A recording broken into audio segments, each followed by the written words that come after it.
I've decided on a use for that technician's case, by the way. It'll house my new spot welding idea thingamajig for spot welding my lithium cells. So I think I'm gonna even like test out this today, just because, you know what, I just want to make sure this even has enough capacity to spot weld stuff. I dug out my old charger that I experimented with, and I'm going to take off the resistor and use the resistor to power the capacitor, or at least to limit the power going into the capacitor, because basically this will be a 13-volt system. I can always add a charger later, so it'll probably be like 14 volts or so, but the power from this lead-acid battery will go into the capacitor, which will then be able to be discharged really quickly into whatever I'm trying to weld.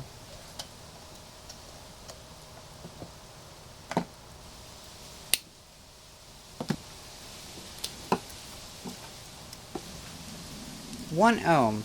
So at 12 volts it should pull 12 amps, I believe. That's pretty high, but at least it's not a direct short.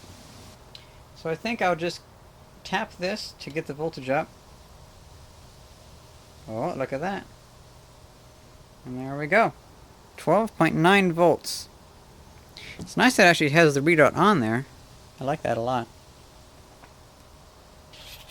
Now I can take some of my tabbing wire, which I got for tabbing lithium cells.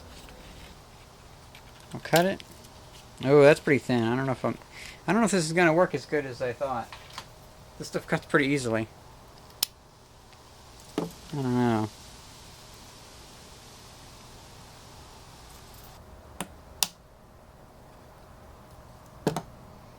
Whoa, is that it?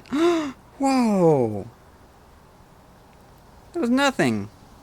It's quite warm.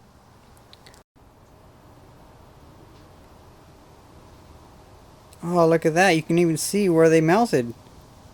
That's the side where I welded, and it obviously melted on the other side. Oh, that's gonna be... Oh, man, that works so well. And there's no huge spark either.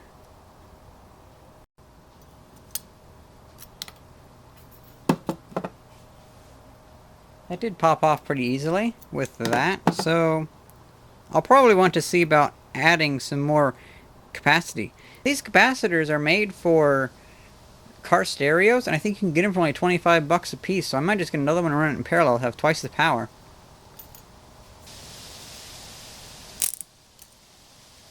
Darn.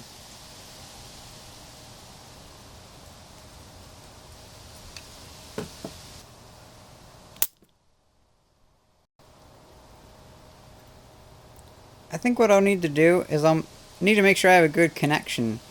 And I can't do that when the two connectors are live. I'll wait till my thyristor comes in the mail, and then I can make sure I have a good connection on both poles, and then I can press a button to make the connection. So I don't have to worry about it like that. It'll just have good connection.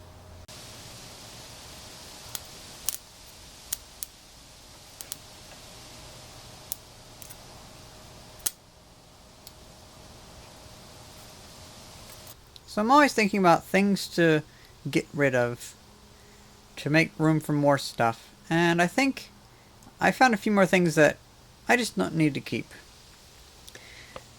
I think I may just end up recycling that shuttle computer, because that motherboard's pretty small, and if I ever do want to make a wall full of motherboards, I can easily find old computer motherboards in Silicon Valley. I can probably go to MRH Recycling and just get like a skid full of motherboards if I ever wanted that.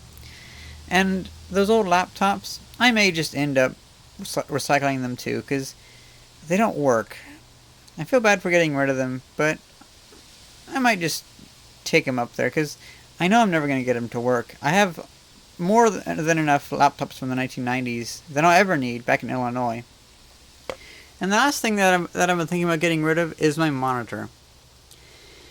I love CRT screens, but first off, they have issues with recording them, because as a lot of my viewers have said, there's a lot of issues with them, like with flickering and the color not being right, at least on the camera.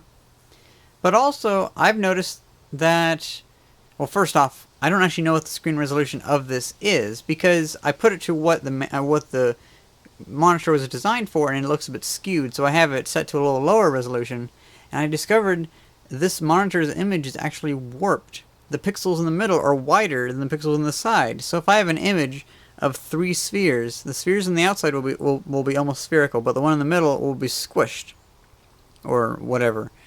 Yeah, it'll be squished, so it'll be more of an oval. So it's really difficult.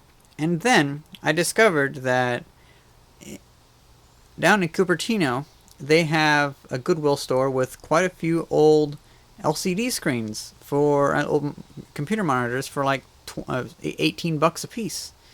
So I'm thinking I might get rid of this monitor, and I might take it to a recycling center, and I might replace it with an LCD.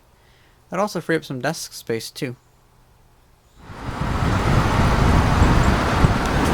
Oh right, I need to get some linseed oil. I'll stop back at Home Depot later.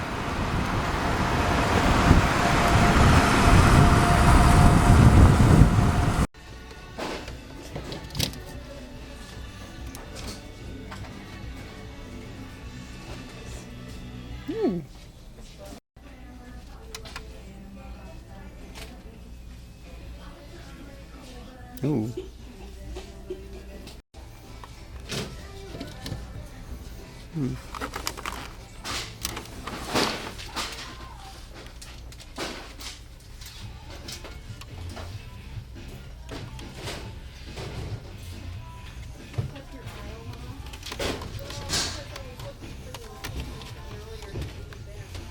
And there we go.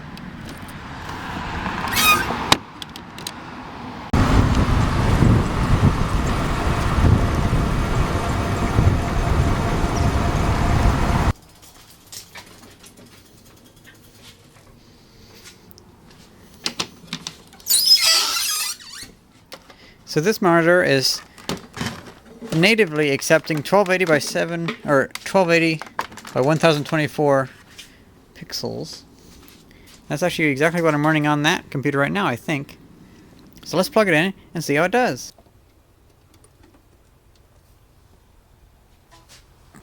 Oh, look at that. Oh, that is so nice. It's basically the same monitor, just without the warping.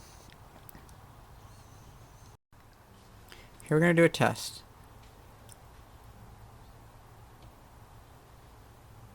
Nope, not warping at all. The circles are the same width throughout the space of the screen. Nice. I'm pretty happy with that. It's a bit dim though, so I'll play with the settings.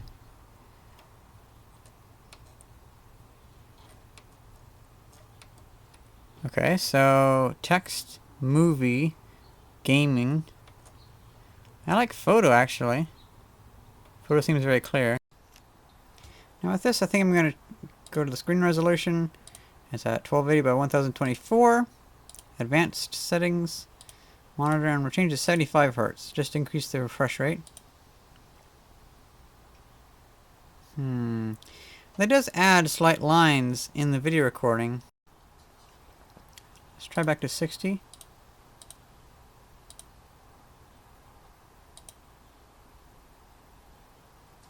It still has those lines, but they're just slower on this one. I think I'll keep it at 60, because that's pretty good. Now we can actually mess with the monitor itself. There's a little like joystick right here, and if you mess with that, you get that. I love this control on this. This is really nice. To have basically like a little joystick is so great. Better than just having 2 buttons. But you also have the 2 buttons. Anyway, so the brightness. Bring up the brightness to, let's do 64. The contrast.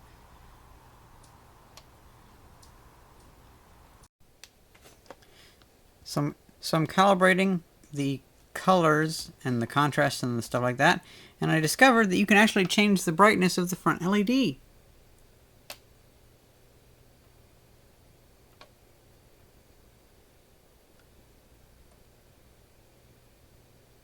Look at that. That's cool. That looks so big now that I have it on my tricycle. I'm glad I'm going to be getting rid of it. My landlord said that he doesn't want it, So I'll take it to MRH Recycling, and they'll probably sell it to somebody, and they'll use it as a monitor, maybe. I don't know. Or they will recycle the parts. But either way, it'll have a chance to be somewhere else, or it'll be reused in some other machine, whether it be the plastic or the glass or whatever. Oh, what's that? USB out. That'd be like a modification, or that would be a higher value model that would use that. They'd pop that out and they'd have some 4 USB ports. This one actually has USB on it, on the side, and I think one on the bottom, not really sure. But on the back, they have the cables. The cables hide back in here. Come up through here, and you can also flip the thing on and off with this switch. So you actually have 2 power switches, which is pretty nice. I enjoy that quite a bit.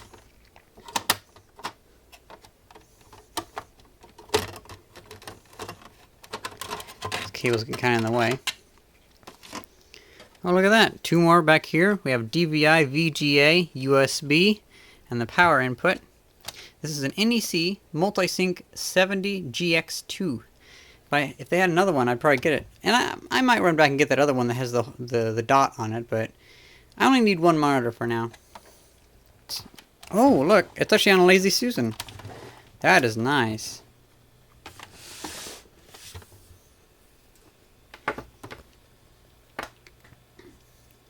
Plug the USB in back here. You know, the Intel bunny suit guy kind of gets in the way, so I'm going to put him here. There we go. Last thing I want to test, though, is if these ports actually work. Looks like it does. Awesome. Well, guys, that's pretty much it for tonight. That was a fun little Saturday. I still can't get over all these floppies. Can't wait for my television to come in, too. Well, hope you guys enjoyed this video, and thanks for watching. See ya!